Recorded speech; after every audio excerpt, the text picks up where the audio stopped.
Hey, good day everyone. VykkSolo here. What I just want to talk about briefly is what is impacted my decision making on what heroes to keep, what heroes to munch into my other characters, and what kind of direction and paths I choose to take. Two things that are going to help you out here is if you got some gems in the resources tab. There are two things that took me a while to discover. Down here there's the extra team. I have it set up so I have 7 teams right now. I got my 6 war teams plus my 1 Titan team, and I have it set up just for easy trackability, organization kind of deal. It cost me a few gems to get the extra couple teams, but for my organizational habits I found it was just worth it. And of course the hero cap increase. I've hit this button quite a few times just to give me room to collect groups of 10 heroes for, to train in batches of 10 for each color. If you have 9 of each color, you're going to need, just a minimum of, 56 or whatever, 55. So I've done it this way, just so I can train in max 10s. Because every once in a while you end up in a situation where you have, 9 of each color waiting to get that 10th one to train a whole stack worth. So in my heroes, what I've managed to do, obviously both legendaries I've come across I've kept. And then as far as the elites or our 4-star heroes, I've munched a couple, all doubles of course, but they were doubles that I felt were less strategic than some of the other colors. I started off with saving every single 3 I had, eventually replacing them with a superior 4 of the same color. My goal was to, since there was 6 war teams, 6 rainbow teams, so 1 of each color for every team, that gave me a nice balance. I could always switch it up when it comes down to a certain color Titan. I can use, if I have, 5 of one color, I can use all 5 of one color to stack against the Titan, which is the preferred method once you get up there. And I'll cover. I think I've covered that in another video, stacking your colors against weak Titans.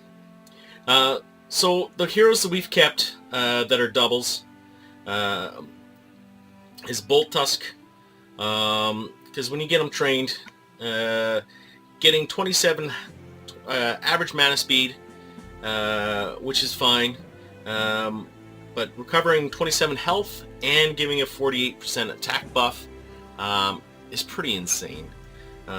He's got a high defense, he's got some good health, he's a beefy character who just helps out the rest of his team. So in any kind of war scenario, he's on my defense team, and he'll be obviously on my, an extra couple attack teams.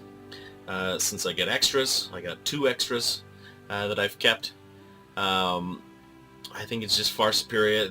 The other heroes that I've eaten, I've actually gotten, the only other 2 I've gotten for a 4-star, there's 2 of the colons.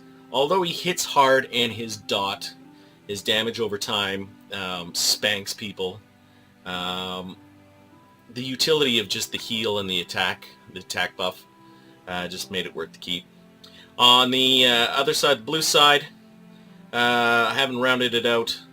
Obviously, heroes I feel you should keep was the Boral. I trained him. I made the decision to train him up just because of his riposte ability and his beefiness and his defense just make him just a hugely strong character. On the purple side is really purple and green are the only other 2 sides that I've had opportunities where I've decided to choose some 4-stars. I've decided over a Regard to train a second Regard over a second Cyperin.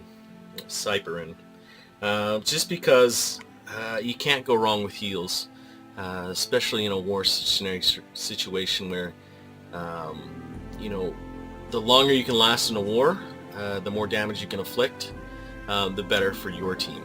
So, back to my 3-star heroes. You can see that I have some recurring themes here.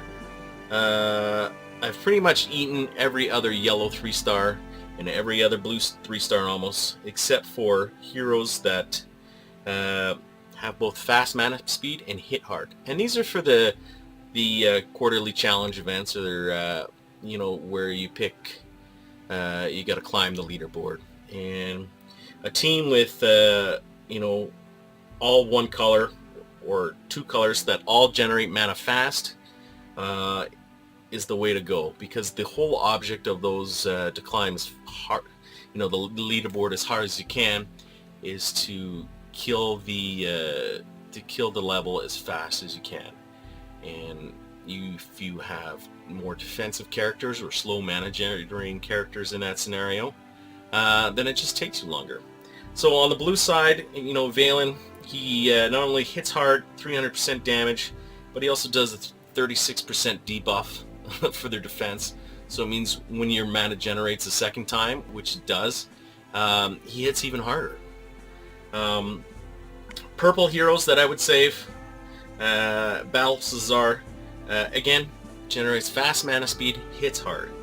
And that's the theme. And, you know, Pierce, you know, Tyrum, fast mana speed, still hits hard, also does debuff. So I have a team with I could do 5 blues, all fast mana, all fast hitting, you know, hard hitting, wipes an opponent's, wipes the levels pretty fast. I average, I can usually crop to top 10,000. I haven't put my money in the troops, which helps, is the other key part to those challenge events. So I run all brand new troops on most of these characters. But you know, the green ones, I have decisions to make. You know, I want to keep this guy. He does generate mana fast. And of course, you know, Burden, again, fast mana generator, hard hitter. And that's the ones you want to keep. All the other ones I've slowly been thrown away. Well, not thrown away, but eating with one of my other characters to, you know, still take advantage of them. My red team, obviously, again, fast mana generation, hard hitters. So that's how I've built those teams, how I've picked those teams. I've you know, I've destroyed a lot of good 3-star heroes that have just been replaced either by a 4-star hero. You know, a 4-star, you know, replaces any 3-star, because a fully leveled up 4-star obviously is, you know, so much better stats than a 3-star. You know, 440, you know, for Bane, who hits hard in the yellow, say, you know, 300% damage at 469, whereas good old Chow here is 315% damage at 637. So he hits 50% harder, basically. And he takes 50% less damage, probably, with his defense and his health. You know, 1100 versus 1200. So yeah, you know, a 3-star, any 3-star is 50% worth than a 4-star. So I made the decision, you know, that even though I like some of a good example is, it was, I think it was Beth. She was a green hero, debuffed the team, healed my own team. You know, she was basically she was basically on my defense team forever, until I got my sixth 4-star green hero, and it's just wasn't, you know, wasn't worth keeping her anymore. It was hard to let her go, but you know, as far as healer goes, Melindor, even at, you know, half trained as he is way better than she'll ever be. Plus, and there's no scenarios where I would use her anymore, because I wouldn't use her in a challenge event because she doesn't do any damage. so she's not going to win me those fast clock races. And as far as, you know, if you're just trying to complete the challenge event, then you don't care what colors you have in there or how fast they generate mana. All you're looking to do is survive anyway, so it doesn't really matter. So yeah, that's what it is. Oh, sorry, there's my daughter.